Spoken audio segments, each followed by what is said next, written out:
Ngondro Ngondro Mambo Go Jiji Jizana Jijin Jala Jiji Jizana Dhamma Sede Infantam Guru Rindu Jenga Dukkananda Barji Gunse Dendo Rambo Zuzuvanu Zujin Jala Jiji Sinaza Barji Jivanu Sambatin Jindo Barajin Jiro Mata Tempura Sambatin Mami Zanguru Mazino Mami Zanguru Mazino Mami Zanguru Mazino Mami Zanguru Dhamma Sede Barji Rindu Jala Zuvanu Kajin Barji Pinji Zamba Drabada Jadani Mongo Drazando Meji Jinji Podanda Dukun Sanji Pinji Mo Nyarasim Jugo Davila Mijabla Zova and the Nerjinju Jinjal Bojolin Beri Danji Jinju Zendam Badasid Janserik Baze Urjin Zava Baba Lazo and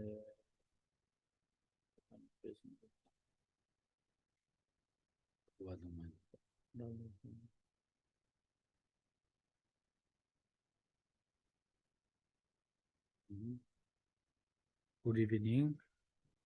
Chào buổi tối tất cả mọi người.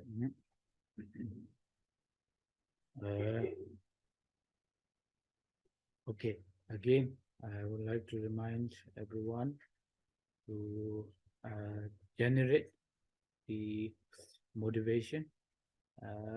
Best generation of motivation is we call bodhicitta, great mind or great compassion. Yesterday I explained a little bit short, and maybe few seconds or 1 minute. Everyone try to, how to say, concentrate on that motivation.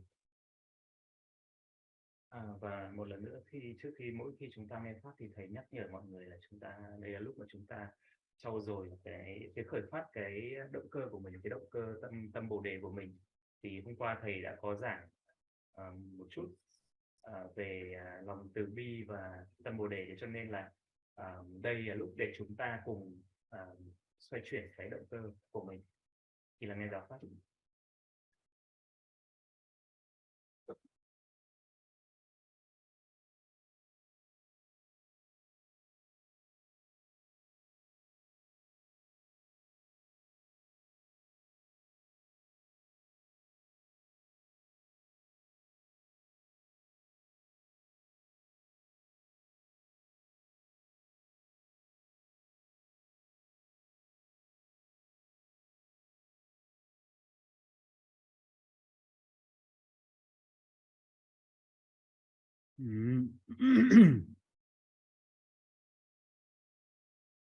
And today's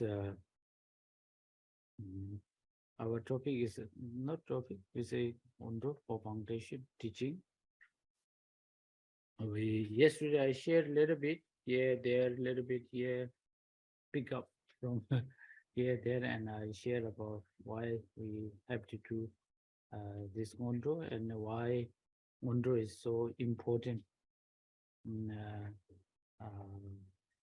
for practice. And this Ngondro contains all the Buddha's teaching. Yesterday I shared a little bit about that. And Ngondro is more profound than the main practice. Main practice means Mahamudra, Dzogchen, Abhidharma, accomplishment is stage, development is stage. This practice actually called main practice. But the Ngondro is before you going to that main practice, and you must practice the Ngondro.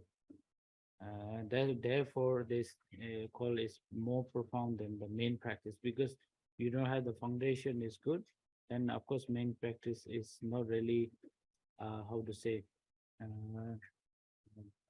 you see the results. Therefore, the foundation practice is very important. Thì có nhắc lại ngày cũng như là hôm qua mà mọi người đã học, thì thầy có nhắc lại một chút là tức là thầy nhắc nhở lại mọi người là như hôm qua chúng ta đã được học là cái pháp Ngondro này, tại sao chúng ta cần thực hành pháp Ngondro này, pháp Ngondro này nó quan trọng như thế nào, và pháp Ngondro này nó hàm chứa tất cả các giáo lý của Đức Phật, và thậm chí như thầy có nhắc lại là nó thậm chí nó còn uyên thâm hơn cả những cái thực hành chính. Những cái thực hành chính như mọi người biết là những cái pháp đại thủ ấn hay là đại toàn thiện. Thì bởi vì là pháp này nó chính là cái nền tảng cho tất cả cái thực hành chính. Nếu chúng ta không có được một nền tảng thực sự tốt thì các cái thực hành chính của chúng ta nó không đem lại được nhiều kết quả.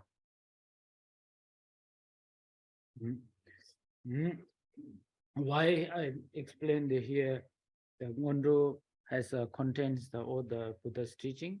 Buddha's teaching means the contents into Hinayana, Mahayana, and Vajrayana. There's three, and this actually all the practice inside the Ngondro. That's why I say in how to say is Ngondro is everything contains all the teachings. Thầy có nói rằng là Ngondro là cái pháp hàm chứa tất cả các giáo lý của Đức Phật. Và ở đây các giáo lý của Đức Phật là gì? Đó chính là các giáo lý của Tam Thừa, chẳng hạn như là Thừa Nguyên Thủy, Đại Thừa và Kim Cương Thừa. Thì chính cái pháp Ngondro này nó sẽ hàm chứa tất cả những cái giáo lý của ba thừa này. There's a path, the liberation path, and what we call Thamjikemba, Buddhahood or awakened path, and the Vajrayana's path. There's three paths. The first one, the liberation path, the main root of the liberation path practice is refuge, I mentioned yesterday. And then the second one is we call Thamjikemba. It means like the Buddha's path, like enlightenment, awaken. That root of the main path practice is compassion, and that I explained yesterday in the Ngondro also. And the third one is the Vajrayana's path. Vajrayana's path, the root of the Vajrayana path is the blessing. And also inside we call it Guru Yoga. And these three, the three paths, all here. You want to achieve these three, then of course all inside the what we call Ngondro. Then there's another two is why we're not achieving these all three parts. There is an obstacle because unfavorable condition, which is called our karma, negative emotions, obscurations, negative karma, which is we have to purify it, or we can say eliminate it, all these things. And the second is we have to able to gain the qualities or this liberation or Buddhahood, and you have to increase this wisdom and your realization, and then you have to practice practice accumulation merit, which is two accumulation merits, accumulation of merit and accumulation merit of wisdom. Through these two accumulation merit, and you can gain or you can obtain the Buddhahood. That's called mandala.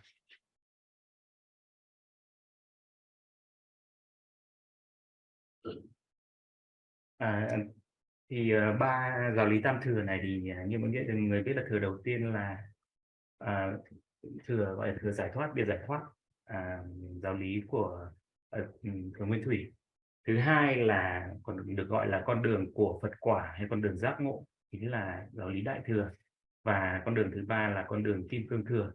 Với giáo lý của Phật giáo Nguyên Thủy thì cái nguồn cội đó chính là cái pháp quy y. Và với giáo lý của Đại Thừa thì như tiếng Tạng nó là Thamjikemba, thì cái nguồn cội của con đường này nó chính là lòng từ bi. Và đối với nguồn cội của con đường Kim Cương Thừa thì đó chính là nguồn cội của sự gia trì, đó chính là pháp tu đạo sư lưu già. Do vậy mọi người thấy là tất cả những cái pháp môn này nó đều nằm trong Ngondro.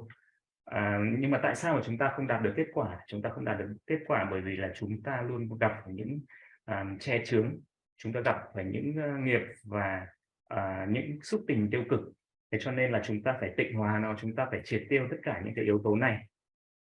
Và sau đó thì chúng ta để có thể đạt được những cái phẩm chất giác ngộ, để có thể tăng trưởng được những cái phẩm chất giác ngộ thì chúng ta phải thực hành những để tăng trưởng được trí huệ và sự giác ngộ thì chúng ta phải thực hành hai cái pháp tích tập, đó là pháp tích tập công đức và pháp tích tập trí huệ.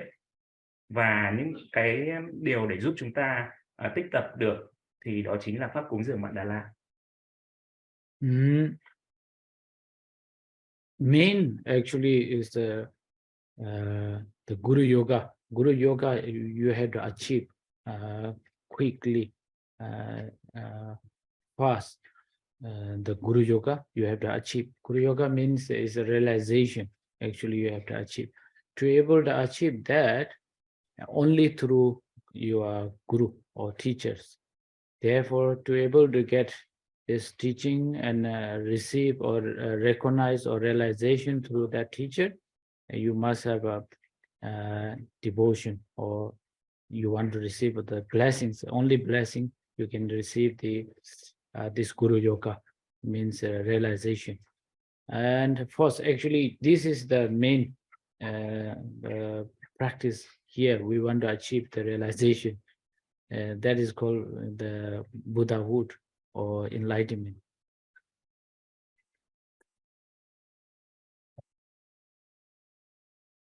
Và thứ tư đó chính là, và pháp cuối cùng của bốn pháp nền tảng đó chính là đạo sư du già. Và nhờ cái pháp này mà chúng ta có thể thành tựu nhanh chóng, chứng đạt giác ngộ nhanh chóng. Và chúng ta chỉ có thể đạt được giác ngộ, đạt được là qua sự gia trì của chư đạo sư. Nhờ những thực hành này mà chúng ta có thể nhanh chóng trực nhận được, chúng ta có thể giác ngộ được. Và để thực hành được cái pháp này thì chúng ta cần lòng sùng mộ, cần sự gia trì từ đạo sư, cần lòng sùng mộ. Nhờ cái thực hành này mà chúng ta có thể đạt được giác ngộ và sự toàn giác. Now this Ngondro practice, actually, if someone who has no much time to practice of many things, many of great masters in the past, they practice every morning, day and night, always practice the Ngondro, the non-stop. I don't know, they have many stories like, oh, they're doing like morning, day and night, like meditating, but most of them say, what are they doing? Ask them, what is your main practice every day? They say, oh, I'm every day doing Ngondro, never stops. Even the Trushik Rinpoche, the Gokhenze Rinpoches, and Tulku Rinpoches, many great masters. So far, I heard this.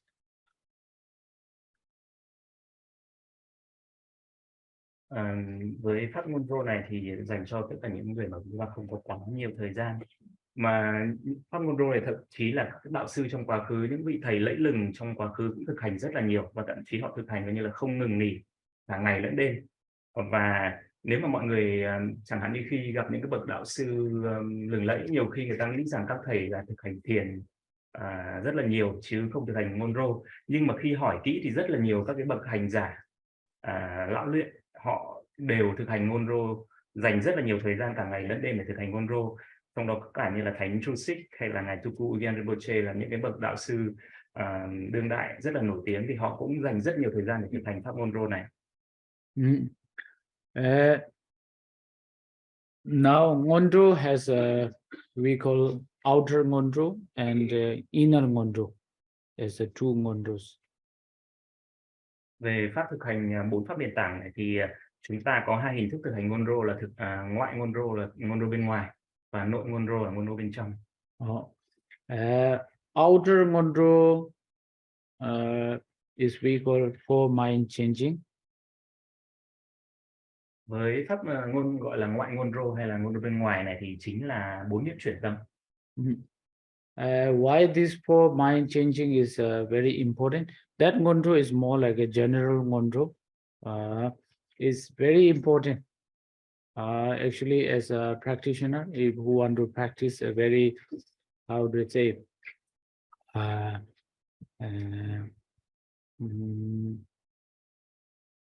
let's say you want to practice solidly, very solid, and you want to make that practice is really very fruitful. you want to see some kind of results of this practice, then this four mind changing, the outer preliminary, the Ngondro is very important. It makes you more like a very solid your practice.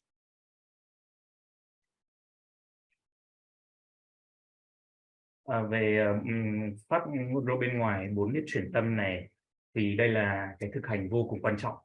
Bởi vì nếu mà bất cứ ai trong chúng ta thực sự muốn thực hành một cách kiên cố, một cách là chuyên tâm, và làm sao để có được nhiều kết quả, làm sao để đạt được nhiều lợi ích, thì cái việc quán chiếu về 4 niệm chuyển tâm, cái pháp Ngondro ngoại Ngondro này nó là rất quan trọng. Nó sẽ giúp cho bản thân chúng ta rất là kiên định trong thực hành của mình. What I'm talking about here is more if you want to practice this practice for the liberation and enlightenment, then this is very important, this four mind changing to your practice.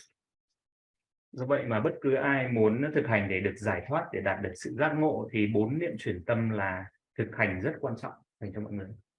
That's yesterday I'm talking about the first three things like renunciation and devotion and compassion. The first, this is four mind changing is more like renunciation. Như hôm qua thầy có nhắc đến một số những cái yếu tố như là hạnh xả ly, lòng sùng mộ và lòng từ bi, thì cái 4 niệm chuyển tâm này nó liên quan nhiều đến cái hạnh xả ly. The four mind changing, there's four. First one is called precious human life, and second we call impermanence, and third is called lejude, we should call is karma, cause and effect, and the fourth one we call is the defect of samsara. Samsara is suffering. Và chi tiết của 4 niệm chuyển tâm thì niệm đầu tiên đó chính là thân người quý báu. Điểm thứ hai đó chính là sự vô thường, hay còn gọi là vạn vật vô thường. Điểm thứ ba là về nhân quả không sai, về luật nhân quả, và thứ tư chính là luân hồi thống khổ. Now here actually they put in the order like first is human precious, second is impermanent, third is cause and effect, the last one defect of samsara. Actually they put order like this, but you should first understand the last one first, like this. Defect of samsara is very important. Even the Buddha, when Buddha taught first teaching in Saranath, Four Noble Truth, first thing he say, Tungal Sheparja, means suffering, must know the suffering. Know the suffering. Buddha said, first teaching, the first come from Buddha's word, the first teach Four Noble Truth. He say, Tungal Sheparja, means you must understand the suffering. The first teaching was that. That's why without understanding of suffering, I don't think that you can practice. Let's say when you're not sick, anyone you're not sick, you won't see the medicine or you won't see the doctor like that.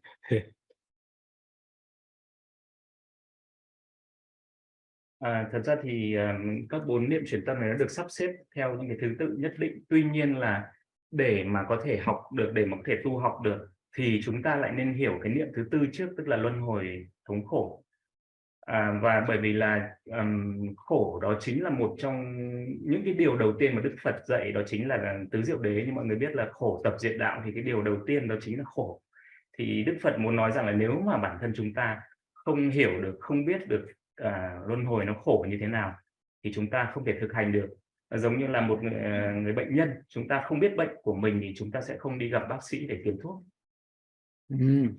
Therefore, but sometimes we always teach from the first precious human life, but I think the best is to we understand the first defect of samsara is very important.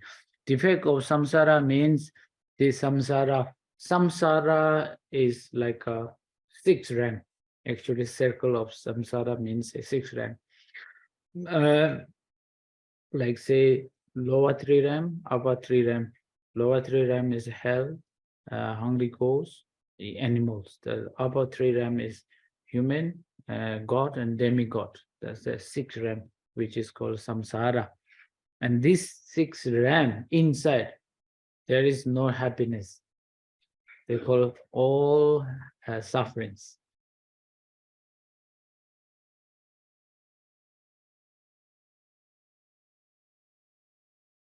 Và để nói về luân hồi thì chúng ta phải hiểu được tức là như thầy có nói là cái điểm cuối cùng là chúng ta phải hiểu thấu được luân hồi là thống khổ, hay là nếu mà dịch từ tiếng Anh ra nó là cái khiếm khuyết của luân hồi. Thì như thì thầy giảng về luân hồi nó bao gồm là 6 cõi, như mọi người đã biết là 3 cõi trên và 3 cõi dưới. Thì ba cõi dưới đó chính là địa ngục, ngạ quỷ và súc sinh. Còn 3 cõi trên là loài người, bán thiên và chư thiên. Thì cả 6 cõi này đều không có sự hạnh phúc. A short way to explain, hell has a true suffering, hot and cold suffering. Of course, there's so many sufferings based on the cold, hot, and so many, but the main is cold and hot suffering. And hungry ghosts as a cold means like they have when they're thirsty and you cannot get the food or drink. And when you're hungry, you cannot get the food.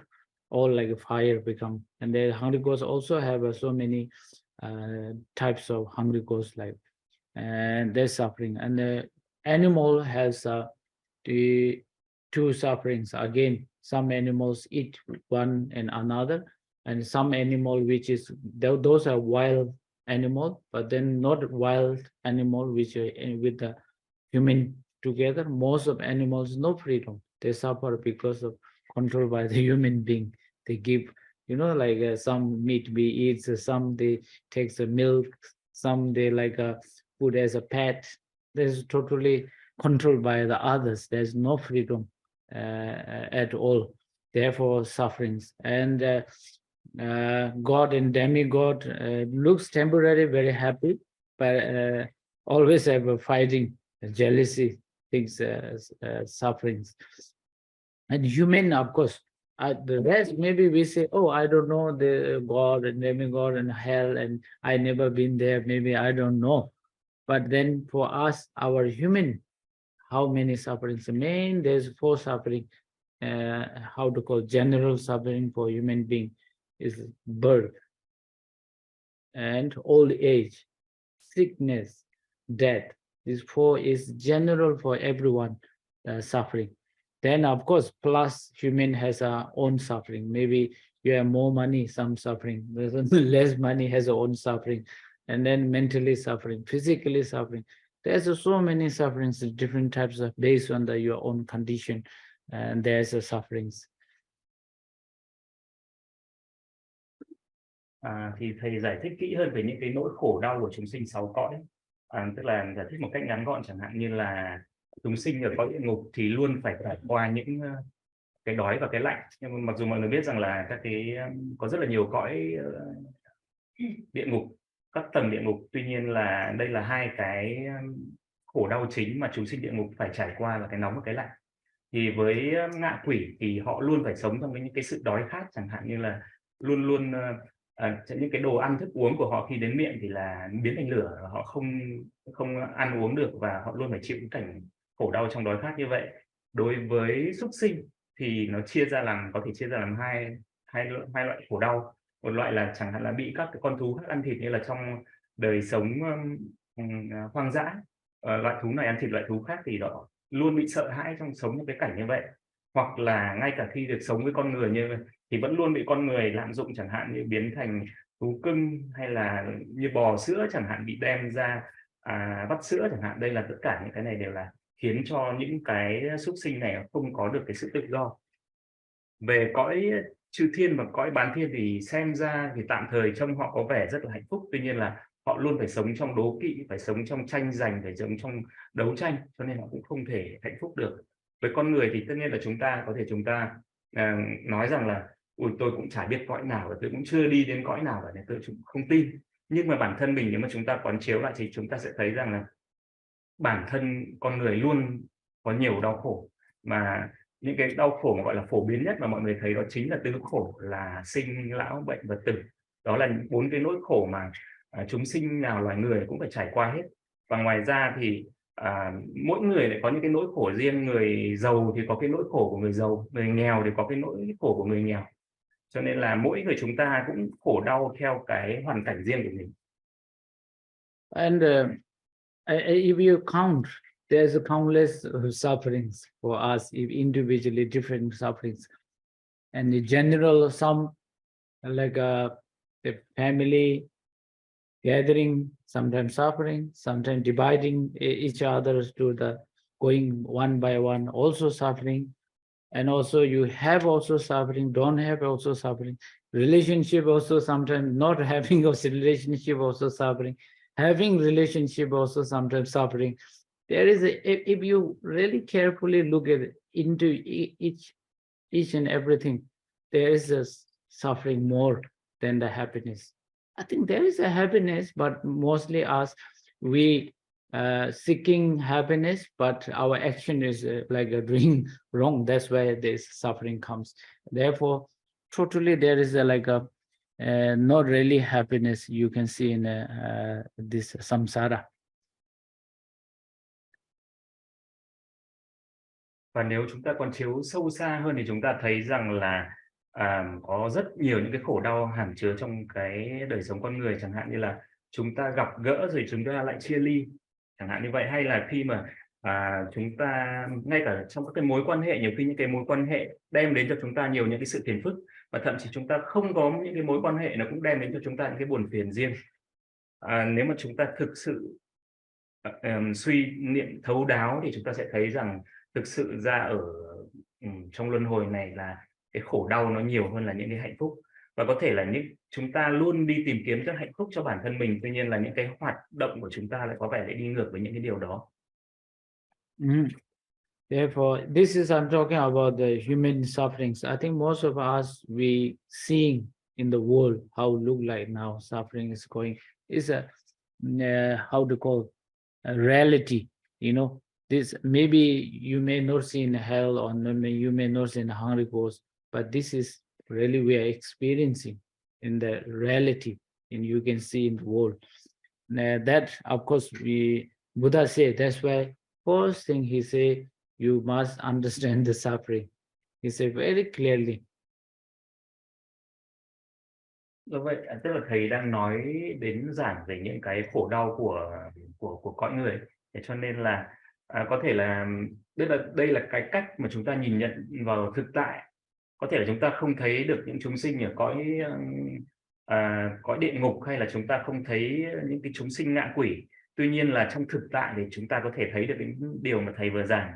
Và thầy nhắc lại cái bài học đầu tiên của Đức Phật dạy cho loài người, đó chính là chúng ta phải hiểu về khổ. And they have a plus. The second suffering we call is dungal gi dungal, means suffering of suffering. Suffering of suffering. I think some people you can see when you lost the job, same time you lost something, relationship or something, accident or something, friend not calling or unhappy, or all comes together. That means double suffering. One suffering you try to solve, but another one is coming. It's very natural. It's not somebody create or something. It's natural.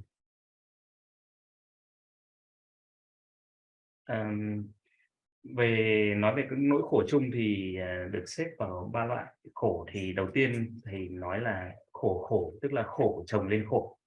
Tức là chẳng hạn như trong cái trường hợp mà thầy đưa ra ví dụ, chẳng hạn như là chúng ta vừa mới vừa mới mất việc, xong sau đó lại một cái chuyện gì khác xảy ra chồng lên và làm chúng ta càng thêm khổ. Hay là bạn bè, trong lúc chúng ta đã khổ đau sẵn rồi thì bạn bè lại xa lánh, chẳng hạn như vậy. Thì những cái nỗi khổ nó cứ chồng chất liên tiếp mà một cách rất là tự nhiên. Và đây chính là khổ. Nếu mà dịch nghĩa là khổ chồng lên khổ. I think if you really one by one, if you go through, there's so many, a lot of things I no need to explain. You all see, and you may have experience as well. Some of you, I have experienced all these suffering things. I think no need to explain. But only thing is we see, but only thing is we don't know how to overcome this and how to let go. these sufferings. And most important is actually understanding is very important, their suffering.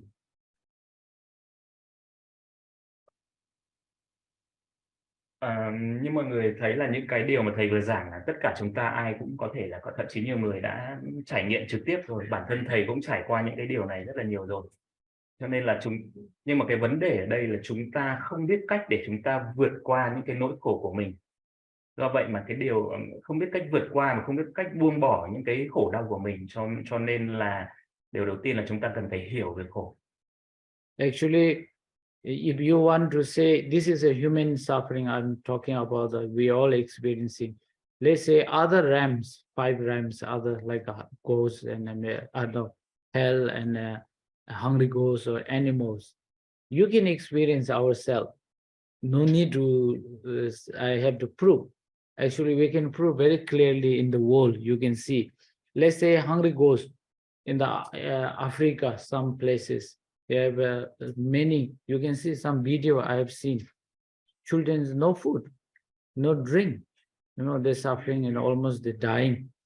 Like how to call it, scrolling, like going like that and seeking, how to say, food and drinks. But very interesting, the video can take, but they cannot reach the food. The whole food bank is, they know, but no reaching. I think somehow maybe karma or something. They're totally no reaching. That is a hungry ghost. And hell, where you can experience the hot and cold. I think I've seen many videos. Some they put what called the seafood or something in the very hot pot, the light, and peeling their skins. Oh, this is really hell. There's no need to see hell somewhere. That animal is experiencing the hell. And then you see the cold places. Some people, some animals, how they're dying. You throw in the frozen, like life is like a cold suffering. And that is a hell, no need to go to somewhere, is you can see in the human realm.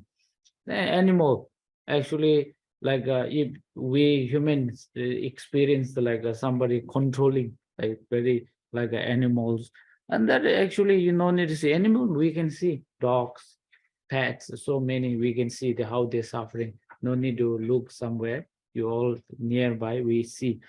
And God and demigod, actually some rich people, very, very rich people, luxuries, you know, like they live, I don't think they realize is the impermanent. So luxury, everything, food, sleeping, you know, drinking, everything is like a spontaneous coming at your home. This is God like that, lives like that. And no need to see somewhere. You can see in the, actually you can experience when you have no food, feel like, oh, hungry goes like that. You have not get drink. You want to drink, but you cannot get it. It's like a hungry ghost suffering. Thì thật ra những cái trải nghiệm hay những cái khổ đau mà thầy nói đến, chúng ta không cần thật ra không cần chúng ta phải đi đến cõi nào cả để chứng minh cả. Bản thân thầy cũng chẳng cần phải chứng minh, bởi vì những cái này chúng ta có thể chứng kiến được ngay trong cái cuộc sống của mình. Chẳng hạn như là khi chúng ta xem, mọi người xem thời sự, xem tivi, chẳng hạn chúng ta sẽ thấy ở châu Phi là những cái em nhỏ là không có đồ ăn thức uống, là đói khát, thậm chí là không thể đứng vững được mà phải bò. Đấy là một cái hình thức giống như là mọi người thấy nó giống như là ngạ quỷ, là có muốn ăn, có muốn uống chăng nữa, thậm chí có những cái tổ chức từ thiện họ có ban phát những cái đồ ăn thức uống, nhưng mà thậm chí những đứa trẻ là cũng không tới được, không nhận được. Thì đó là những cái trải nghiệm nó tương tự như là của ngạ quỷ, hay là trải nghiệm của địa ngục, cái trải nghiệm cái nóng cái lạnh. Cái nóng thì giống như là mọi người thấy khi mọi người đang ăn lẩu, mọi người nhúng những cái con như là bạch tuộc hay gì đó vào trong lẩu nóng để mà luộc nó lên chẳng hạn, như đấy là đấy chính là cái trải nghiệm của chúng sinh của địa ngục khi nóng như vậy. Hoặc khi lạnh là chúng ta muốn giữ những cái con thức ăn của mình tươi, thì chúng ta hay có gọi là cấp đông, thì chúng ta hay thả những cái động vật vào trong cái tủ cấp đông để mà chúng ta giữ lại chẳng hạn. Đấy thì đó là những cái trải nghiệm nóng lạnh của địa ngục. Hay là đối với súc sinh thì như mọi người thấy là bản thân chúng ta đôi khi chúng ta trong những cái hoàn cảnh sống là chúng ta bị những cái người khác kiểm soát, điều khiển. Đó là về bản thân mình, hoặc là chúng ta có thể chứng kiến những chó, những con mèo mà chúng ta nuôi nó luôn phải phụ thuộc vào chúng ta, bị chúng ta điều khiển. Về cõi chư thiên và cõi bán thiên thì những cái trải nghiệm thật ra như mọi người biết là có những cái người giàu, họ luôn sống trong đầy đủ những vật chất, đồ ăn thức uống, họ sống phè phỡn như vậy thì và họ cũng không bao giờ họ suy nghĩ đến cái sự vô thường. Thì đó, tất cả những cái trải nghiệm đó là những cái trải nghiệm chúng ta có thể quan sát thấy của những cái trải nghiệm của chúng sinh sáu cõi mà chúng ta không phải đi đâu xa cả. Nhưng mọi người cũng thấy thôi, ngay cả mọi người khi mà mọi người đói, mọi người khát, có những lúc chúng ta không được ăn, không được uống thì có thể chúng ta có thể nghĩ rằng đó chính là cái trải nghiệm của ngạ quỷ. This is the six realms of suffering. And I mean, the human suffering, I mentioned the first one is the suffering, second one is the suffering of suffering, third one is the human has a suffering of changing condition. Let's say if we enjoying like a food, meal, very expensive food or clothes or something you wearing, so expensive one, you enjoying, is a very impermanent, immediately can be changed.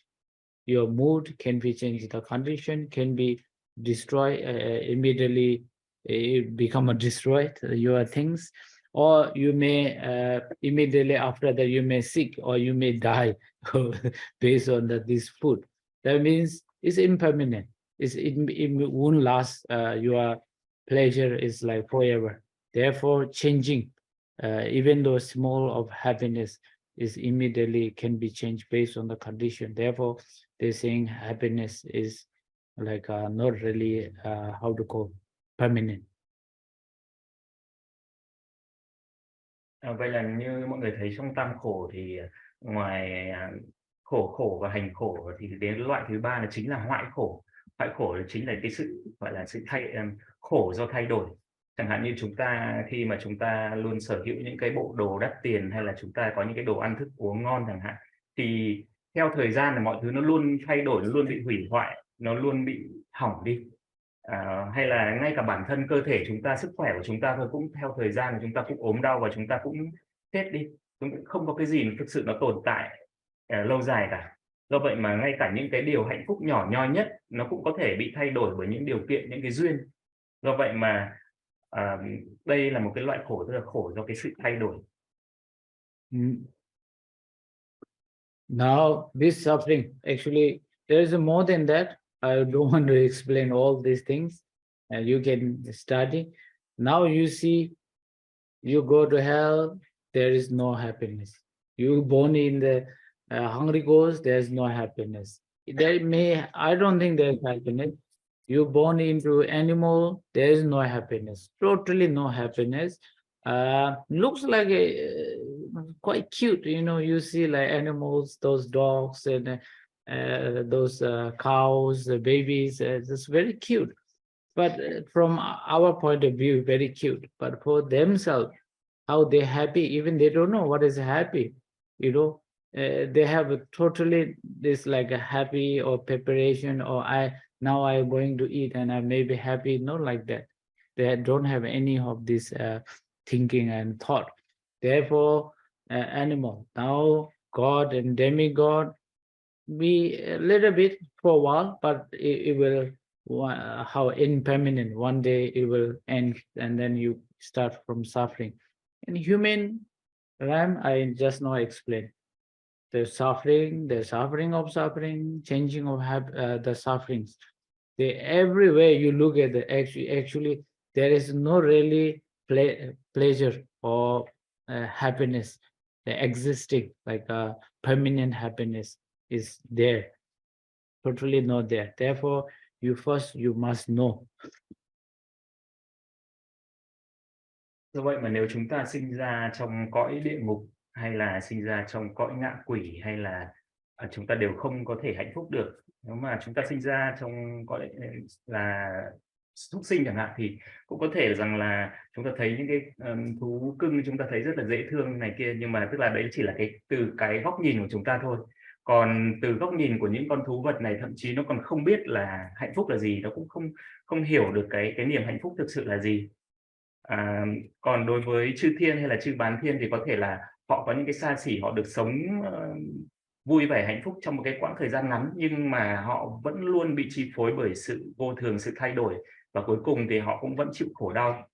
Và như thầy còn nói rằng là cõi người là chính là cái tam khổ, là ba cái khổ mà thầy vừa nói là nó ở khắp mọi nơi. Nếu mà mọi người quan sát kỹ thì thực sự ra không có những cái lạc thú nhiều, mà phần lớn đó là, tức là không có những cái niềm hạnh phúc trường cửu lâu dài, mà tất cả nó chỉ là những cái khổ đau. Đó là điều mà chúng ta cần hiểu. Now, this is a sixth realm. There is no happiness. There is no freedom. There is no peace.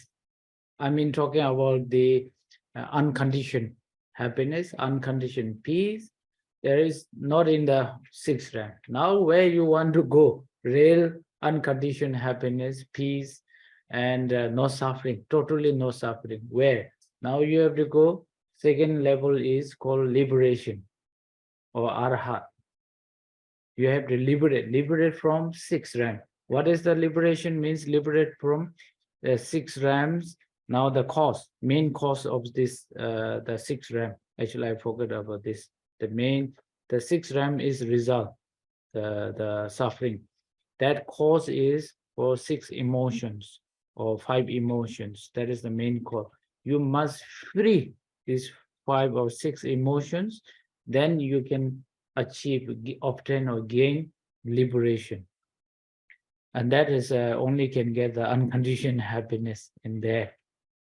And then you go furthermore, further, then you call is enlightenment, Buddhahood is the third level.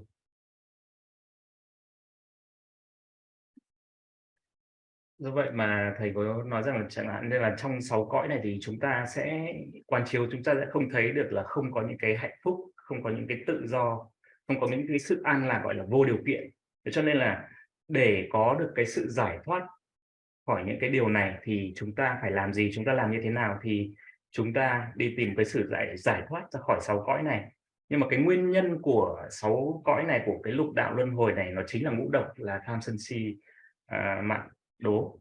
Thì 5 cái xúc tình tiêu cực này nó chính là nguyên nhân khiến cho cái bánh xe luân hồi này nó xoay. Do vậy mà chúng ta muốn được mà giải thoát thì chúng ta phải vượt khỏi được cái ngũ độc này. Thì cái từ giải thoát ở đây đó chính là là để chúng ta trở thành một bậc A-la-hán. Và nếu mà có thể đi xa hơn nữa là chúng ta đạt được sự giác ngộ, nó tức là sự giải thoát đó là ở tầng thứ 2 và sự giác ngộ nó là cấp độ thứ 3. Now, to able to achieve, to able to accomplish liberation and the Buddhahood, then we have to practice this Ngondro. Do vậy mà để chúng ta có thể được giải thoát thì đó cái lý do thì chúng ta cần phải thực hành Ngondro. Okay, and most of us, I think, I can say, oh, the Ngondro can help you this life and next life, but this life, next life, all suffering, same thing, again and again. Why need to practice? At best, is just enjoy.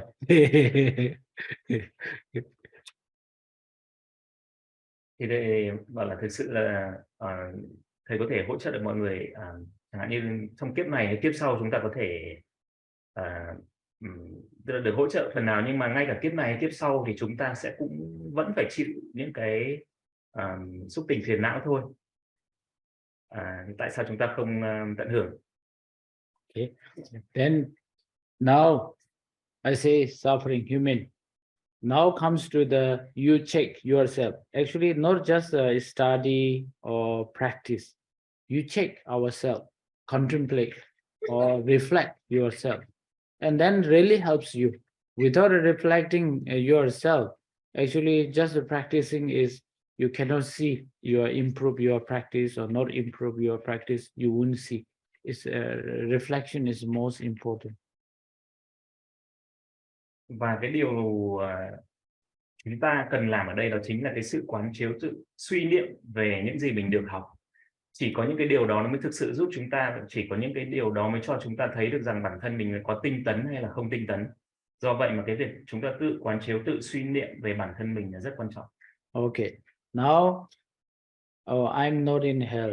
I am not in a hungry ghost. I am not in the animal. I am not in God. I am not in demigod. Now I am human. Inside the sixth realm, you are in the human realm. And human, again, we have so many different types of humans. And among the human and the best human, you can able to achieve liberation and the Buddhahood. Best human is who can achieve, we call precious human life. You must have. Human, everyone is human, but not everyone is a precious human life. To be able to achieve these two, must be you precious human life. Then comes the post precious human life. Vậy thì cái điều chúng ta cần quán chiếu đầu tiên đây đó chính là quán chiếu về cái điều kiện của bản thân mình. Chúng ta không sinh ra trong cõi địa ngục, chúng ta không sinh ra trong cõi ngạ quỷ hay là bán thiên hay là chư thiên, mà chúng ta sinh ra trong cõi người. Chỉ có cõi người thì chúng ta mới giúp chúng ta giải thoát được. Và ngay cả trong cõi người thì cũng có nhiều điều kiện khác nhau. Và cái điều kiện tốt nhất mà để giúp chúng ta giải thoát được và đạt được Phật quả đó chính là có đủ những điều kiện để có được những cái thuận duyên, những cái phú bẩm để có được kiếp người quý báu. Now I see there is a Talwa Gate and a Jorwa Chu. Human precious life, to able to be like characteristic of human precious life, we have 8 freedom and 10 what called English, I don't know, condition, good conditions, yeah, or favorable conditions, you can say you must have. Và để định nghĩa được một kiếp người quý báu thì kiếp người chúng ta phải bao hàm đủ 8 sự tự do và 10 thuận duyên. And you say, what is the 8 freedom? You are, first one is a hell, you are not in hell. Second is no an animal and hungry goat. Third, and God and demigod. How many? 5. And the 6th is we call kukpa. Kukpa means English like depth, like who cannot hear, cannot understand. What called depth? Yeah, Disabled. No? Disabled, yeah, disabled. And lokta. Lokta means who let's say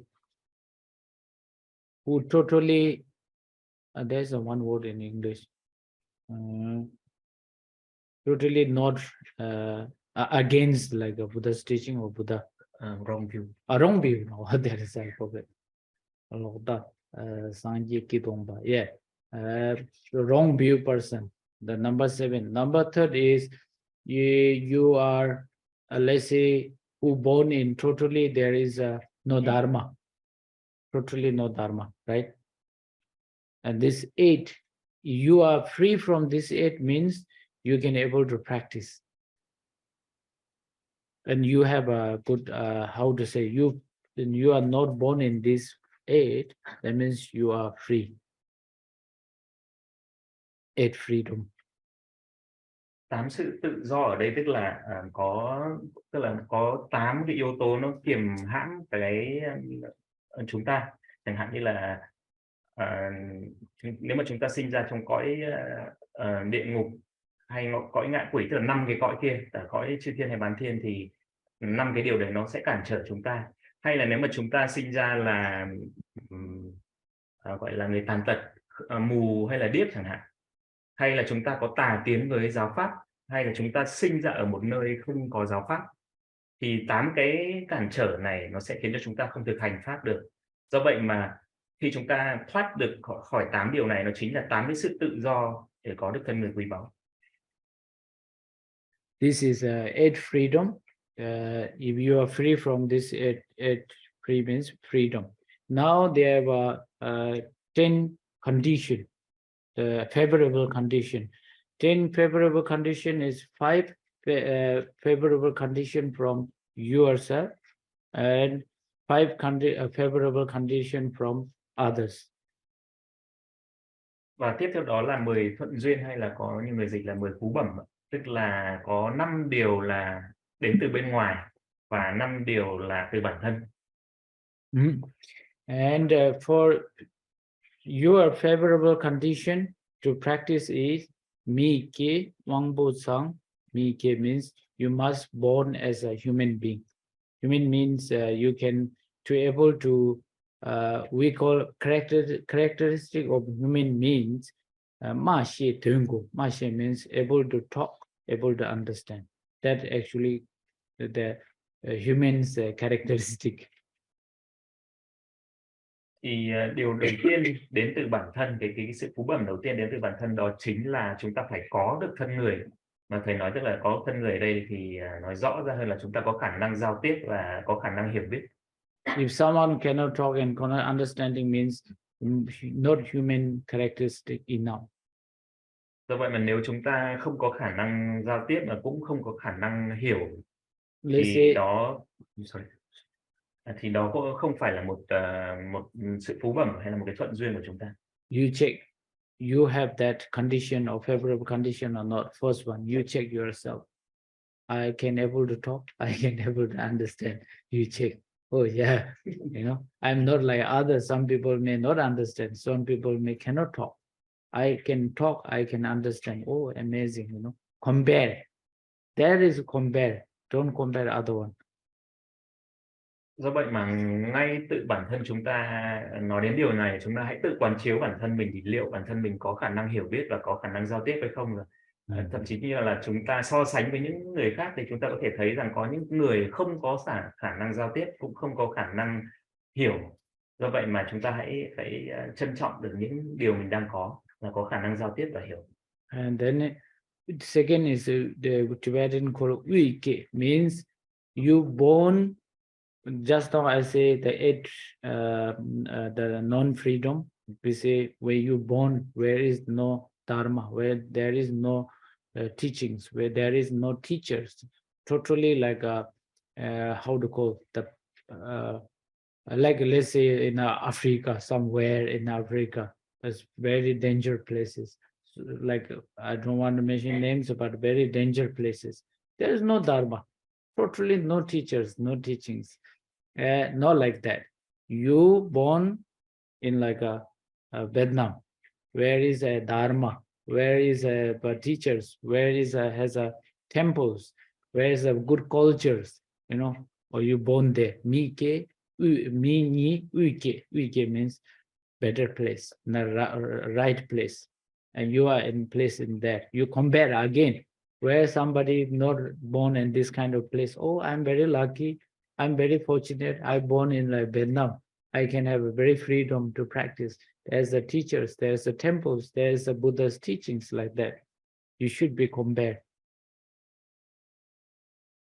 Cái điều thứ hai, cái thuận duyên thứ hai đến từ bản thân thì như mọi người thấy là trong cái tám cái sự tự do có nói đến điều là nếu mà chúng ta sẽ không được tự do nếu mà chúng ta sống ở nơi mà không có Phật pháp. Sống ở nơi không có Phật pháp thì có nghĩa là nơi đó không có giáo pháp, không có cái môi trường, chẳng hạn như là thầy nói ví dụ như là ở châu Phi hay là những cái vùng đất nguy hiểm thì những cái điều đó là cản trở chúng ta đến với giáo pháp.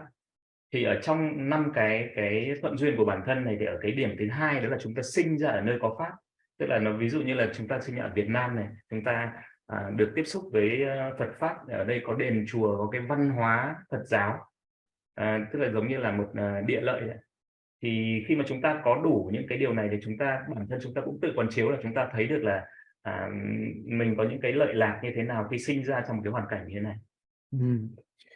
This is number second. Then the number third is we call Wangbo Tsang. Wangbo Tsang means again I mentioned in the 8 the non-freedom. There is like someone not human characteristic enough, means someone who has maybe no eyes, no nose, no tongue, you know, no ear, cannot hear. So many people, even Dharma is there, but you cannot hear. Then how to listen, how to understand? Difficult. No eyes means how to read, but at least you can listen. And maybe no hand, no leg. You want to go travel But nowadays, a little bit better, 21st century, so many technologies, so many conditions you can able to reach. But otherwise, in the rural area, in the villages, like very far, very difficult for them. Even there's a dharma, but you don't have leg. You want to walk like 3-4 hours. How to walk? No leg in the village. Therefore, you again you can reflect. You check. Oh, I have nose. I have an eye. Good, very clear. I went to see doctor. Everything is perfect. My eyes can very clear. I can listen. I can smell. I can taste. I can walk 2 leg. I have 2 hands. Like I have a good heart. Like everything you compare and reflect. Oh, some people doesn't have. I have. Oh, I'm really fortunate. I'm really a good chance to practice like that. You have the thing. Cái thuận duyên thứ ba của bản thân đó đó trong trong 8 cái điều trước mà thầy có nói là cái việc mà chúng ta nó là cái cản trở nếu mà chúng ta không có khả năng giao tiếp hay là hiểu, thì cái điểm thứ ba của cái thuận duyên đến từ bản thân đó chính là việc chúng ta có đầy đủ các căn để mà chẳng hạn như chúng ta có thể có đôi mắt sáng, có tai để lắng nghe giáo pháp. Chứ còn nếu mà bản thân chúng ta chẳng hạn như là nếu mà chẳng may chúng ta bị tàn tật, không có mắt, không có tai để thì làm sao mà chúng ta học được giáo pháp. Hay là chẳng hạn như là có những cái người ta sẽ bị tàn tật, người ta sẽ không đi lại được, tức là ở thế kỷ 21 này thì dù sao nó có công nghệ nó cũng đỡ hơn, tức là chúng ta có thể học online hay gì đó, nhưng mà chẳng hạn như cái làng mạc xa xôi ở những cái thời ngày xưa, chẳng hạn họ bị tàn tật chân tay thì ngay cả đi lại cũng không đi lại được, thì họ cũng không thể lắng nghe được giáo pháp. Do vậy mà cái quan trọng ở đây là chúng ta hãy tự quán chiếu bản thân mình để thấy mình may mắn như thế nào khi chúng ta có đầy đủ tất cả các giác quan và đủ khả năng để hiểu biết giáo pháp. And number 4 is we call Letha Malok. Letha Malok means we little bit, I think, compared to some others people, we believes in the cause and effect, the karma things. Oh, if I do wrong, I get not happy. If I do something good, oh, I get happiness. Like you have understanding, you have that kind of a lucky or fortunate that you can able to understand that, accept that karma things, cause and effect. Maybe some others, maybe other countries, some places, if you born, totally they may not even though don't accept, even is the truth, even is how the reality, but they may not accept. And we are fortunate that I will at least we understand. Even when you have suffering, you have difficulties, or somebody blame you, we are quite lucky. We can just throw into karma. This is the karma, okay, like that. You know, it's quite good things. Cái thuận duyên thứ tư đến từ cá nhân đó chính là việc chúng ta tin vào luật nhân quả. Chúng ta đấy là thật ra đó là một cái sự may mắn, tức là mọi người trong chúng ta ở đây đều có một cái xu hướng là chẳng hạn như là chúng ta luôn suy niệm rằng khi mà mình làm điều xấu thì mình sẽ lãnh hậu quả xấu, khi mình làm điều tốt thì mình sẽ được những cái quả tốt, kết quả tốt. Thì có thể một số những cái văn hóa khác hay một số những cái quốc gia khác mà họ cái thuyết nhân quả này thì họ không tin tưởng vào những cái thuyết nhân quả này, và thậm chí họ chối bỏ nó, mặc dù nó là những cái chân lý đời thường, nhưng mà họ không, do những cái văn hóa của họ không tin vào. Thì thầy có nói thật ra cái việc mà chúng ta tin vào nhân quả này cũng có cái hay, chẳng hạn như là khi bất cứ điều xấu gì xảy ra với mình, chúng ta có thể đổ lỗi cho đó là nghiệp của mình, nghiệp của mình nó đổ ra cho mình là mình lãnh quả này. Thầy bảo thật ra đấy là cũng là một cái điều tốt. And also we believe in this life and next life, past life, right? Và như chúng ta cũng đều có phần nào đó chúng ta tin vào cái sự tái sinh vào kiếp trước hay là kiếp sau, đúng không ạ? And this is number 4, and number 5 is Letha Malodela Day. We have a little bit, compared to some people, we have a little bit of like a belief or faith or devotion. Or let's say our tradition, our parents who believes in the gods, believes in Buddha, Amitabha, Konyan, whoever in the older. We try a little bit. We have a kind of a believing, we have some kind of faith. either faith in the benefit of this life or next life, but at least you have some faith to the how to call which like you feel like protect. Và điều thứ 5 là cái thuận duyên của bản thân, đó là phần nào trong chúng ta là có một chút đức tin, hay là một cái sự tin tưởng, hay là một cái lòng sùng mộ vào Đức Phật, hay là chẳng hạn như là chúng ta sinh ra trong hoàn cảnh gia đình, chẳng hạn cha mẹ ông bà mình đều có những người có đức tin đến như Đức A Di Đà hay là Đức Quan Âm Bồ Tát, thì cái đức tin này trong chúng ta nó có thể là nó sẽ hỗ trợ được cho chúng ta trong đời này hoặc đời sau, tức là chúng ta luôn có một cái cảm giác của chúng ta sẽ được chư Phật gia hộ. Now this is your side favorable condition, good condition, and you compare to the other humans, you and other humans, you compare. This is from your side. You have these fortunate things which is don't have in others. Therefore, you check, oh, I should be appreciated and I should be thanks myself. Oh, I'm very lucky. I'm very fortunate. Like that, you have to think. Compare these things, other and you. Don't compare, well, like who rich or not rich. I think that not make so happy you. But you compare these things, it makes you more happy. Do vậy mà nếu mà chúng ta quản kỹ càng năm cái điểm này, tức là chúng ta có thể chúng ta so sánh với những người khác để thấy được bản thân mình gọi là có những cái phước báu như nào khi chúng ta có đủ cả 5 cái điểm này. Thì ý tôi nói tức là không phải là so sánh cái chuyện ai giàu ai nghèo, mà cái quan trọng là chúng ta so sánh 5 cái thuận duyên của bản thân này để thấy được mình kiếp sống của mình là có phước báu như thế nào. Okay, this is from your side, favorable condition. Now, others, the condition, favorable, good condition. This also you can compare other has this others favorable condition or not. You can check. The first one is a Sangye Jun, means the condition which is you are in where the Buddha born, Buddha teach, Buddha not teach, Buddha born. That period, now the present Buddha Shakyamuni, where you born, Buddha also come here, this earth, human earth. Và vừa rồi là 5 cái thuận duyên đến từ bản thân, còn bây giờ là sang phần là 5 thuận duyên đến từ hoàn cảnh bên ngoài. Chẳng hạn như là chúng ta cái 5 cái điều này chúng ta cũng có thể so sánh với những người khác để thấy được mình có được phước báu như thế nào. Chẳng hạn như là chúng ta được sinh ra một đời có Đức Phật. Nhưng mọi người biết là Đức Phật lịch sử Đức Phật Thích Ca đã xuất hiện đến với loài người. Buddha came. We all know. We all think, oh, Buddha is very great. We know that Buddha came. And not only Buddha came, 2,500, 600 years of Buddha come. Buddha, second is Buddha teach. And Buddha's teaching, we can receive. Now whatever I am explaining, everything is Buddha's teaching. Not a single thing is myself.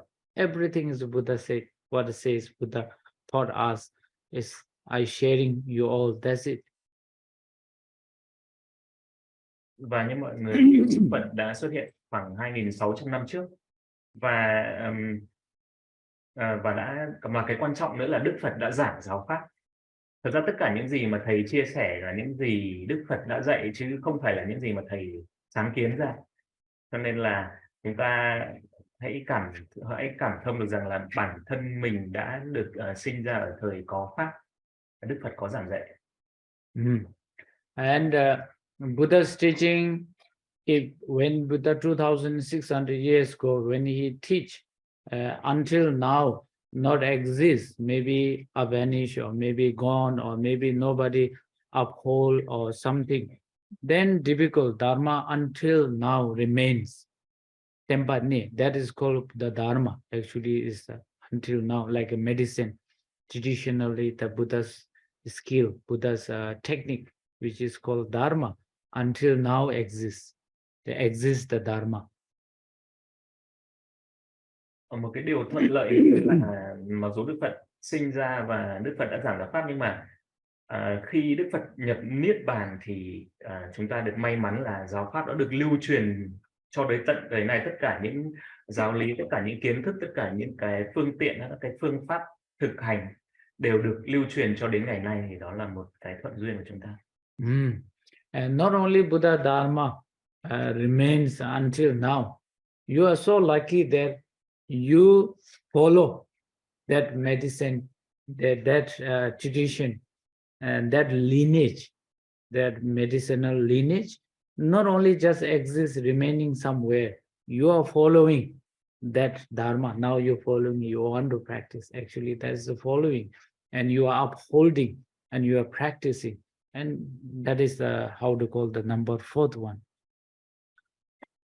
Và điểm thứ tư là một cái thuận duyên nữa, là ngoài cái việc mà giáo pháp trường tồn cho tới ngày nay, thì cái điểm đáng lưu ý nữa là bản thân chúng ta đi theo giáo pháp, chúng ta đi theo một truyền thống hay một truyền thừa, và chúng ta trì giữ những cái giáo lý của Đức Phật mà ngày nay chúng ta được thọ nhận. And because we want to follow, we want to become like a Buddha.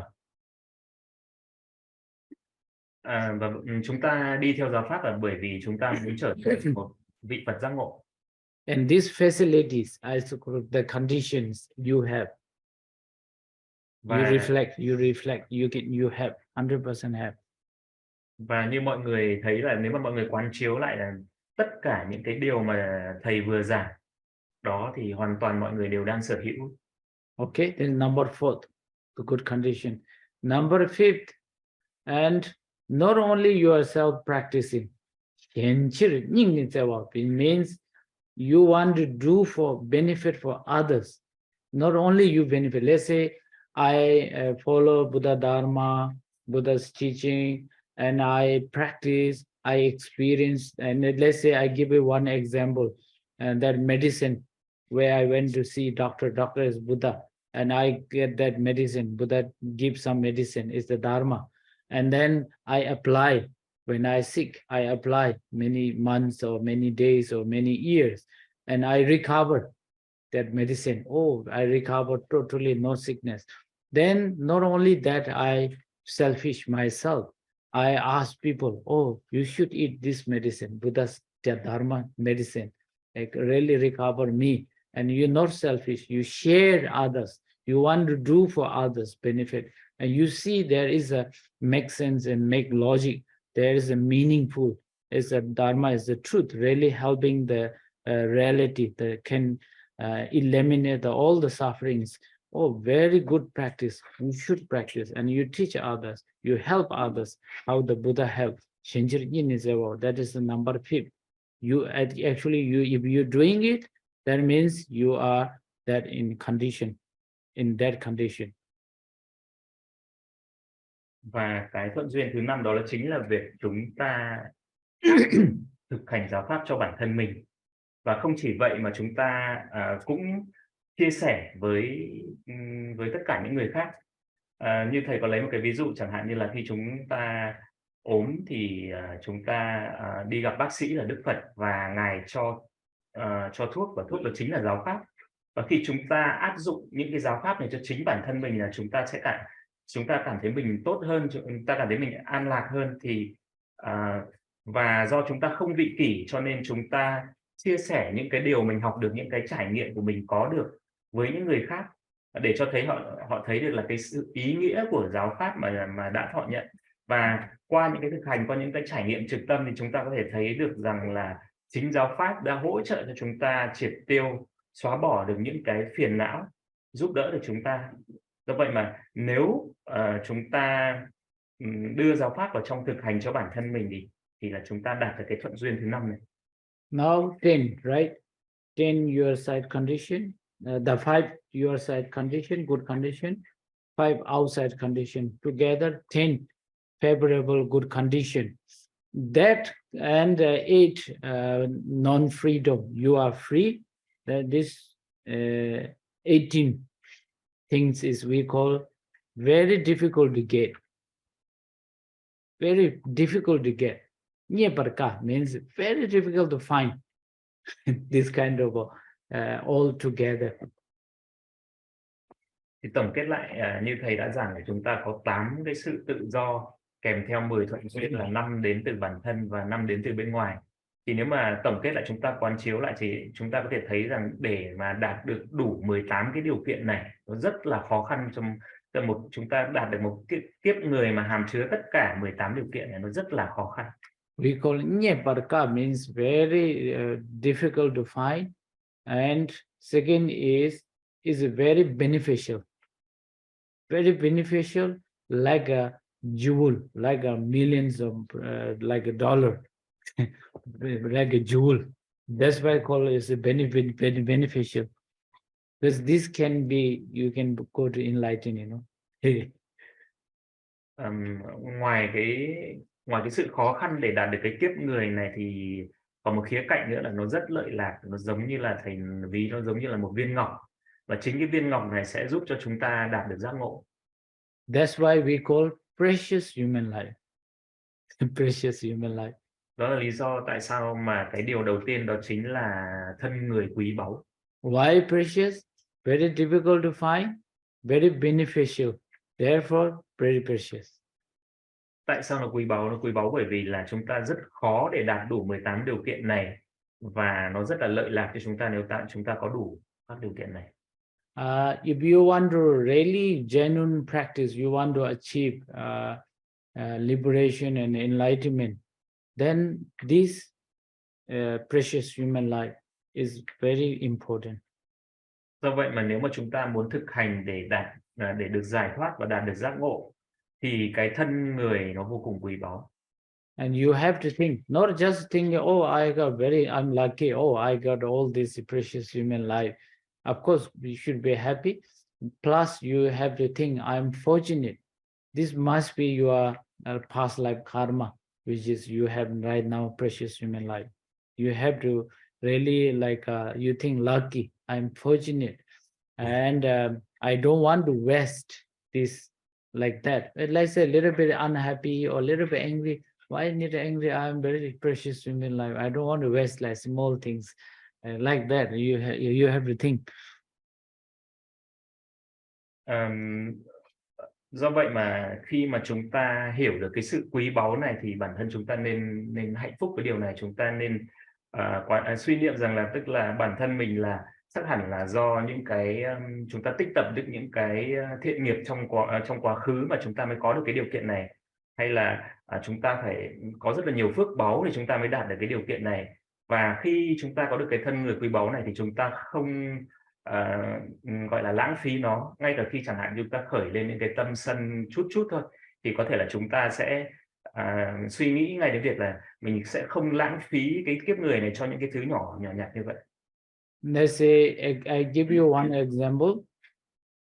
In the big ocean, so big ocean, and ocean, the middle of the ocean, but only you have a place to step or a place to sit, like some kind of support you, maybe big rock or stone coming up, and you sitting, only you there is no other space, you sitting, and then the rest of in the ocean, so like humans or animals and everyone is sinking, there's try to grabbing your space, but there is no space others left, only yourself. And you look at them and you think, oh, I'm safe, I'm freedom, I'm so lucky that I'm not like others suffering. And you literally, you just sit like that and you imagine, oh, look at the ocean, oh, it's like suffering, all the other lambs are all suffering, they all want to become like this. You are so fortunate. I think you can think like, if a real, you think, oh, I'm so lucky. Either you say God or Buddha or somebody, oh, I'm so lucky, I'm so fortunate, I'm not like them suffering. Like that. You just imagine, you look it down. I think you will tear will come up. Wow, like that, you know. As you imagine, you like visualize like that. You look down and oh, wow, everything. I'm so lucky. Like now you just lucky sitting is not enough. This lucky don't waste. Do something good, meaningful.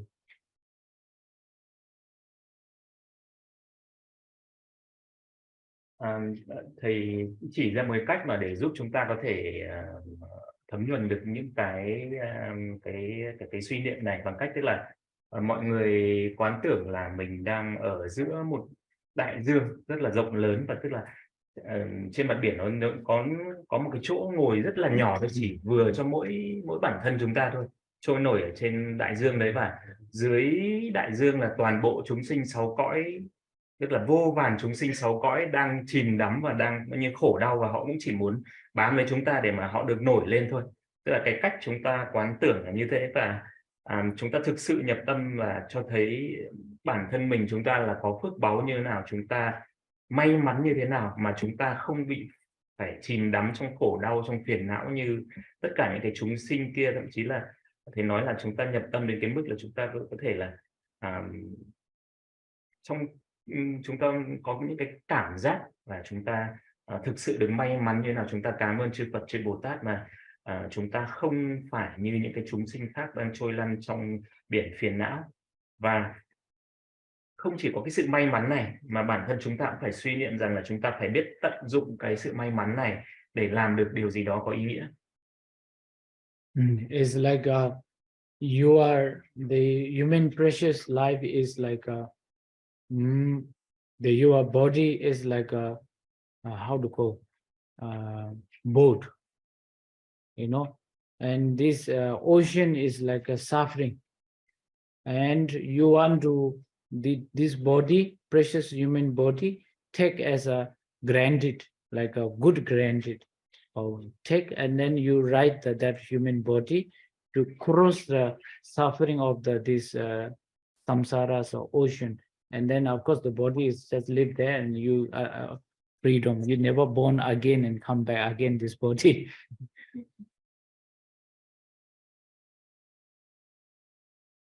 Tức là chúng ta phải suy niệm, tức là mình sử dụng bản thân mình như là một con thuyền để thoát khỏi cái đại dương rộng lớn của phiền não này.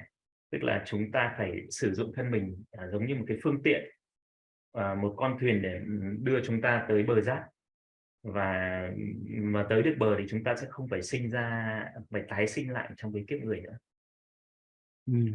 Therefore, you take opportunity, this body, and next time you may get or not get.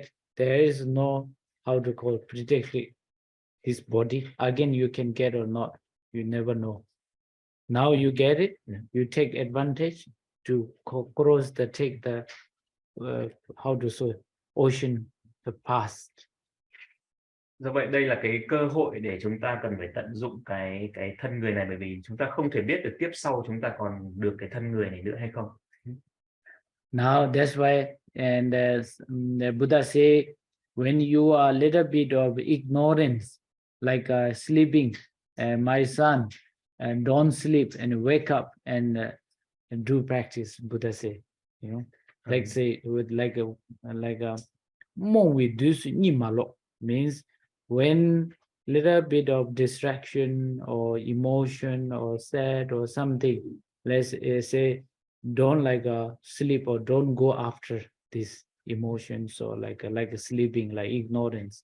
You say wake up, like we're sleeping, like dreaming, like they say wake up and think and practice. Buddha say, because you may not get again this precious human life. Buddha say is like alarming you, ding ding ding, hello hello, like that.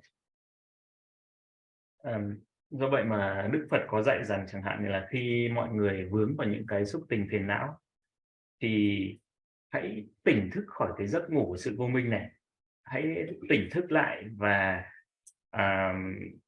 hãy thực hành giáo pháp.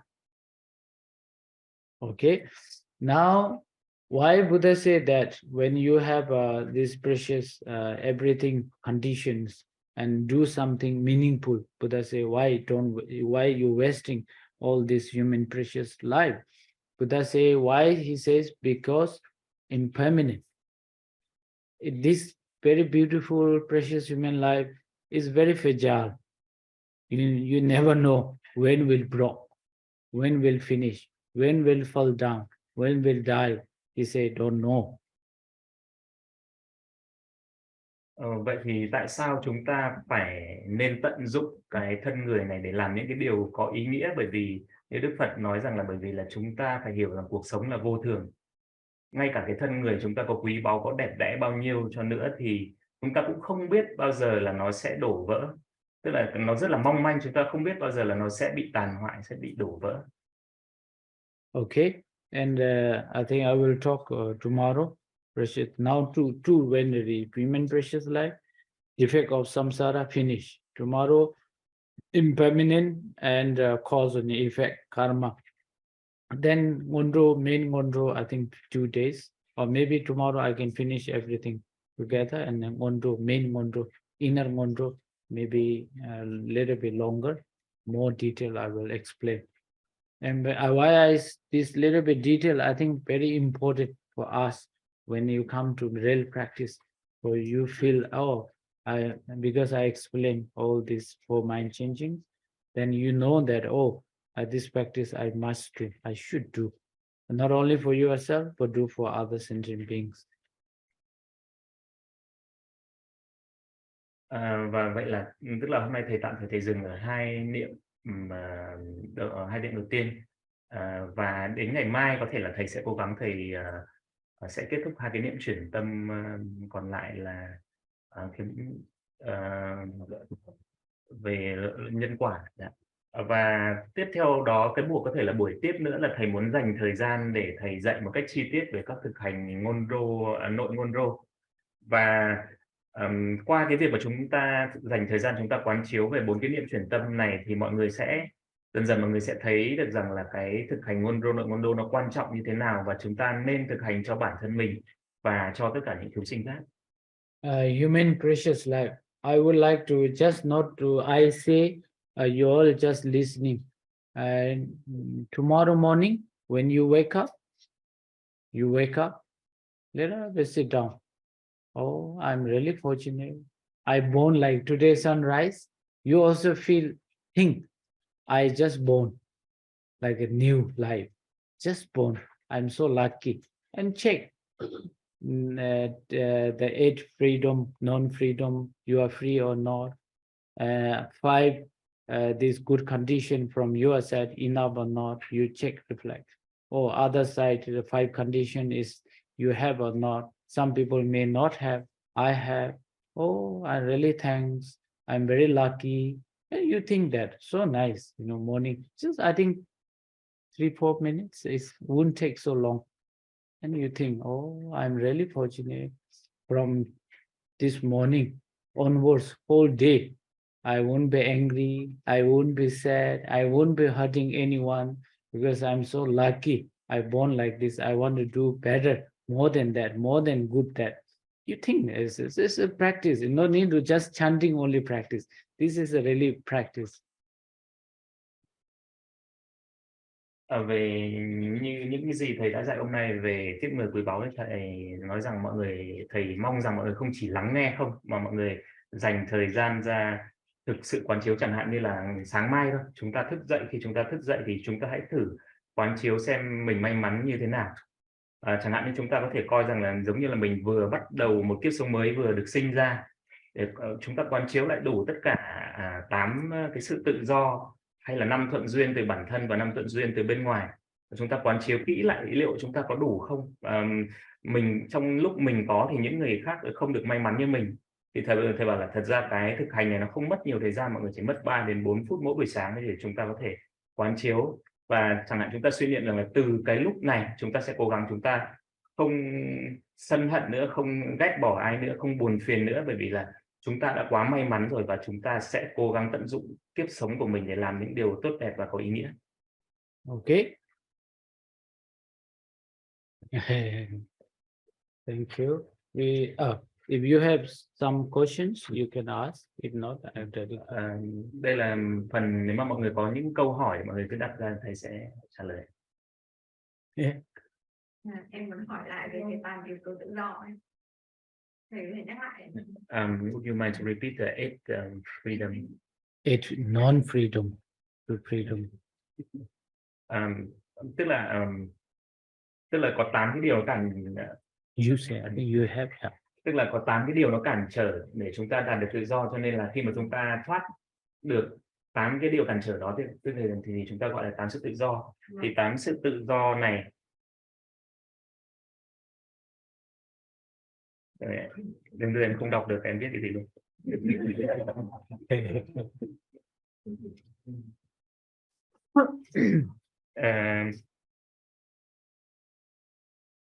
Health. Ok đây ạ.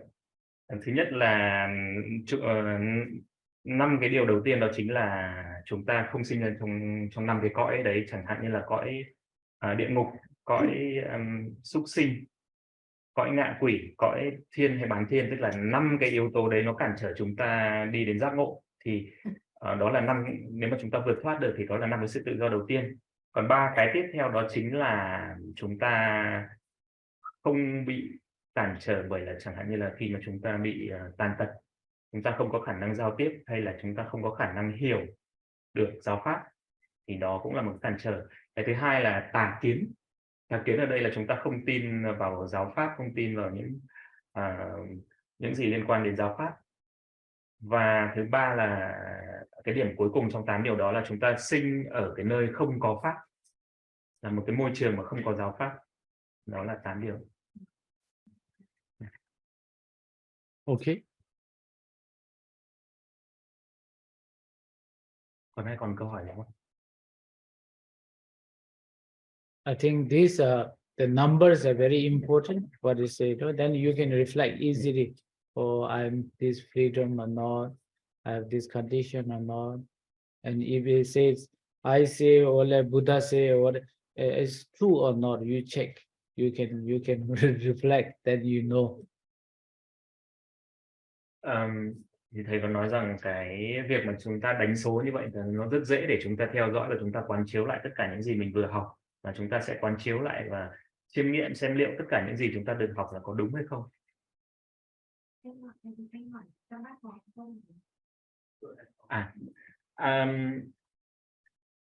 Xin lỗi dạ, mọi người ở Hải Phòng có câu hỏi gì không? Mọi người chat với cả Chin để Chin trả lời cho mọi người ạ. Question there from there. In Hải Phòng. Oh, we ask if they have any questions.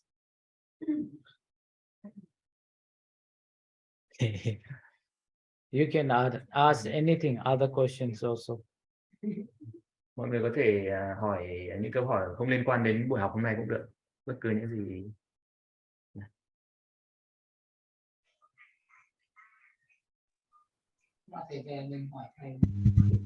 Is I will let's say I will little bit summarize.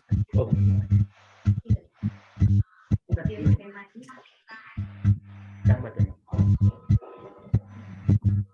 So many. They're asking. Anh Bạch thầy trao cho. They would like to request you a lung Ngondro. Oh, I haven't not give yet. Yeah. Tomorrow, okay. I think when before beginning I start, maybe more people. Dạ thầy nói rằng ngày mai khi bắt đầu buổi học thầy sẽ trao truyền Ngondro ạ. Lung Ngondro cho mọi người. Can? Có được không ạ? If not, I can give now. Mai bảo mấy người gì? Mai bảo hòa mấy gì cháu? Không nghe. Bảo hòa mấy cái cháu không tối.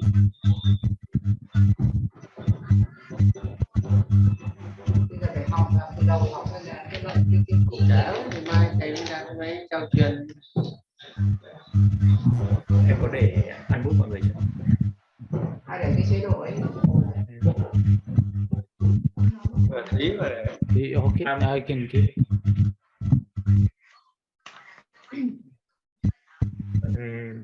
Như còn No, also okay. Bút đi thầy sẽ truyền khẩu luôn.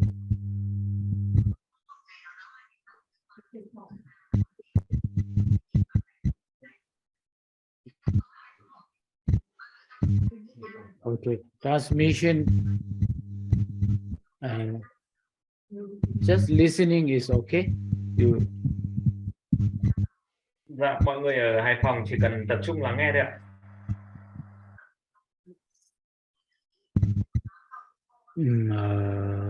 Gunzan Nuzan Arab Shiris and Mamma, but you can also know Kadrlama Namla Sova and the Omechuji in Japan, the business and Rasim to Savilla Meshavla Sova, the Chuji Jabo General Chuji and the resident in the other Urjizavan Barbara Zova and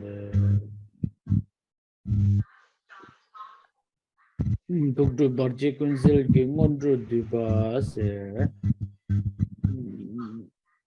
Namonguru Bemagara Yederebal Zunjim Ordindo Jitu Puyo Sawu Kunjitrji Lami Tudo Barji Kunzi Jeremy Samulan Latene Sunju Kijibu Nirtobar de Betoma Konara Tumon and Ejun Deba English and Fuda to Kevde Lu Juji Shingza Lake Barjan La Tumo Maimba Gondo Trovi Sabin Tabala Chumberchat and Dilanga Harbi Lamji Zawajab to Drovadam Jimbe Lamji Nimbo Jambu the same Yagajin Dirijon or Jason from the Tunjin Sosa Soksa Barjeba Mendal, Durjitibe Lamji Tartu Jinlap Lamina Juro Gombalang Ales, Pomar Rechasen, Dunje, Number Javi Nangosundo Tabe, Changar Dada Simjitam, Guzun Jubaji, Chazu the Simjibur Mede, Namuda, the Kanya Sunje, Malaga, Jujan, Amlaja, Jemana, Jujan, Jusin, Kusun Lamingo, and Ruber J, Chin, the Javina, you visit the Tajin.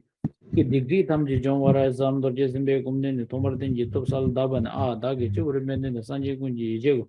Durjisimba Devaji, Mendunga, the Sanji Durji, Devona, Ravena, Jabar and Dada, and Jin, Sabun, Jiron, Jasa, Delona, Shu, Tokarda, the Chikunji took no Gijabanga, Jigo de Ve, the new to the Junior Varanga, something on the Dinyamja Kunja, Daj, Tima, member, Jur.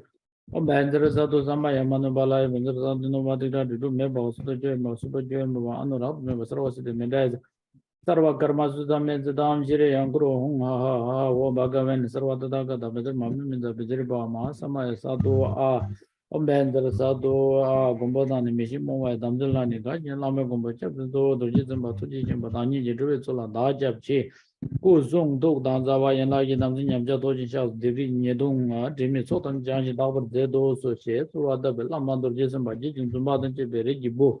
Chuji Digri Nedunam Jidaba, ye no she, Navajin, Vedu General, Latin Berani, Japal Dorjis, Bekur, Jur. She Digri Damji Damzin Yam Jasur, Pibara, Sam, Mendal, near Butcher, Menda Desangi Ju, Sumbu Juso, Tago in Zela, Luigi, Sumbu Kobadan Tini. Doma comes in the Ribajan, Longi Gizo, Tujanina, Vishini, Ginger Love, those on Bender, Sarvata Gadarena, Mandala, Buddha, Ho, Juji, Jeral, and Jalame Longi, Sing, Dul, Jitan, the number to the Pulwachi, Menda, Rangi, Pungam Jiji, Beson with the good salt and J, the Bulwa, Nangi, Menda, Tetam, the person, Mimi, the Tower, get the Pan, Sam, Mendal, the Sumga. Pukchi do Len Mandu Bujin Tara Sofin of Rangla, then Lamina Juson, Dambo Chi, Soldi, Soldu Dubane, Megu Siki, the Roundin, and Wachitri Messenger to take the Camden Kundu, Origin, Todenza Shajijan, Chosen, Wesser, Jabeja, Sang Bechuka, Sabers, Chai in Dorji, Bete Bona, Save, Charge, Bezo, Katam, Jamiro, the Jadu, Angelo, Rabjan Tawasam, Jetimon, and Nancy Padilla, or the Dungan, Guru, Buchingo, the Wachimbe, and Particles, the Tutu. So what the ginger love the Chinasa and Barjishiwa, the Sambal, Vinju, ginger love, Nibanan, Bay, Sul the Druban, and Lawan Lamba, the Chevy, the Tarsuwa, the Velhatunam Jinesun, Jazure, Vesere, declare, Duzum, Singing number down, and Jizu, the Junior Latin, the one that Jilango, Maliba, Tori, Ma, Vizaguru, Pema City Home. Tune Duva, Korsum Zawasum, Jamling, the Lama origin Latin, the she never said, come, I think not so, but June, not so dog June, Rang, Gene, she simply wants to Tobara, some more than Lamiquin, you were searching what dog. Pozundo, the Ishidor, Yella, and Wanji Dobaraja, Sonwa, Leisure, you to Dr. Nedunjina, Lama origin, and Gabachim Boran, Ryan Kunchim, Majumala, in it, Namda to the Chujuku. She ate you into some Jetrabadan, Don, you may ranchata with some when she killed.